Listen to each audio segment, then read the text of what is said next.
আজ শুনবেন মহারসিক গোপাল ভাঁড়ের আরও একটি হাসির গল্প।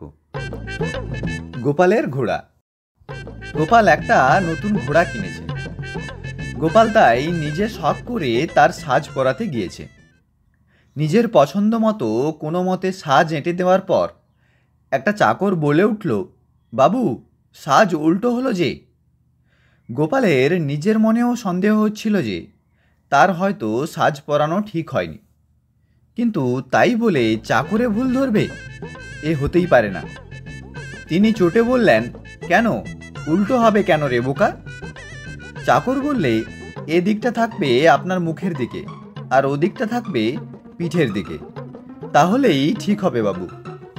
গোপাল ধমকে বলল, বেটা ফাজিল মূর্খ, তুই কি করে জানলি আমি কোন দিকে মুখ করে বসবো? তুই যেন সব জানতা হয়ে বসে আছিস। গোপাল তার চাকরের সামনে কোনো মতে ছোট হতে পারছিল না।